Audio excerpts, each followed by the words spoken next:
Segregation was widely accepted in the United States in the 1940s. Mexicans and other minorities were denied access to restaurants, swimming pools, movie theaters, and even schools. So when Sylvia Mendez, a 9-year-old of Mexican and Puerto Rican descent, tried to register at an all-white school in California, she was denied. I loved it. Manicure lawn and that beautiful palm trees and the playground. Never forget the playground. Sylvia and her brothers were told they had to attend the Mexican school, 2 wooden shacks on a dirt lot next to a cow pasture. Sylvia's parents, Gonzalo and Felicitas, had abandoned their education in order to help support their families. Now, they wanted to give their children the education they had been denied. Sylvia's father complained. And the next day he went and spoke to the principal, and he was informed, we don't allow Mexicans here. And then the following day he went and spoke to the superintendent of schools there in Westminster, and he says, no, you can't go there. And then he went to the Orange County School Board and spoke to him, and that's when he was informed that 4 cities had decided to build separate schools for the Mexicans, and we had to go to the Mexican school. And in those schools, no matter how smart you were, how gifted you were, how able you were going to be treated to an industrial education. The Mendez family take their savings and hire a civil rights attorney, David Marcus. He had recently won a lawsuit on behalf of Mexican Americans in nearby San Bernardino.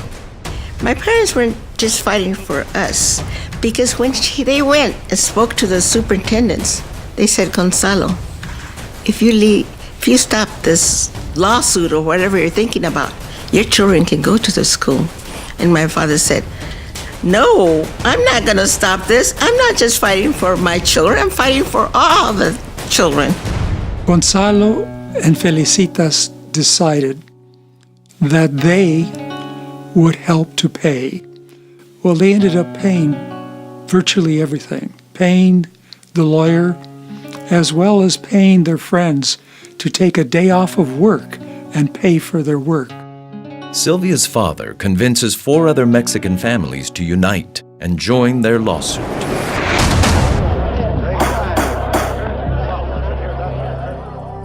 The most shocking testimony came when James L. Kent, the superintendent of the Garden Grove School District, took the stand and said he believed people of Mexican descent were intellectually, culturally, and morally inferior to European Americans. Even if a Latino child had the same academic qualifications as a white child, he would never allow them to enroll in a white school. That superintendent had written a thesis and said how Mexicans were immoral, how we were dirty, how we had bugs in us, and how we did not belong in a white school. 2 weeks of testimony continues. No one can predict the outcome since segregation is so rampant and accepted in the country. The Mexican community argues separate is not equal. On February 18, 1946, after an 8-month deliberation, Judge Paul J. McCormick makes a landmark ruling in favor of Mendez. The judge made a very interesting take in his judgment in which he said segregated schools are unconstitutional. He said what segregated schools do is that they create inequality when there is none. And this is a violation of the 14th Amendment. But it wasn't over. The Westminster School District filed an appeal. The case had drawn national attention. And this time, when the trial resumed, they had the support of the NAACP, the League of United Latin American Citizens, the Japanese American Citizens League, and the World Jewish Congress. On April 14, 1947, the judges in the Court of Appeals in San Francisco ruled in favor of the Mendez family again. Following the court decision, Governor Earl Warren signs a law that allows all children in California to go to school together, regardless of race, ethnicity, or language. The Mendez versus Westminster School District case paved the way for desegregation of schools in America. 7 years later, Brown versus the Board of Education desegregated schools in the entire country. Sylvia went on to graduate college and didn't think much about her family's court case until decades later, after her father died and her mother became seriously ill. And it wasn't until she was dying that I retired just to take care of her. And she said, Sylvia, somebody has to go out there and talk about the story.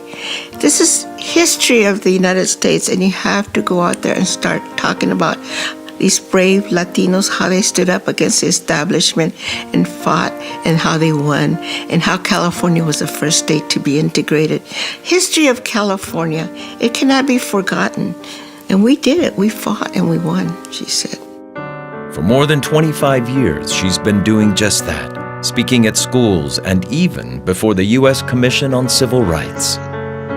No one knows about this case, Mendez versus Westminster, how 5 families fought. What Sylvia Mendez is doing is very important. That is, not allowing for this important change that occurred to be forgotten. Outraged that their daughter had to attend a segregated school, Sylvia's parents linked arms with other Latino families to fight injustice in a California federal court. In 2011, Sylvia was awarded the Presidential Medal of Freedom by President Obama, and she couldn't hold back the tears.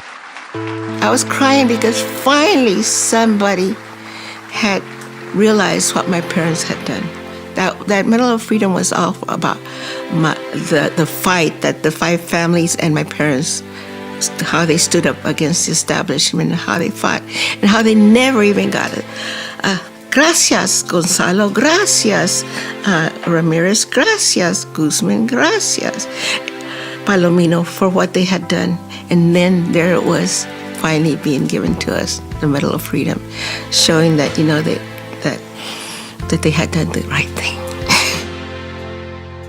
Today, there are 2 schools and a library named after Sylvia's parents, and the community of Westminster recently voted to erect a monument in their honor.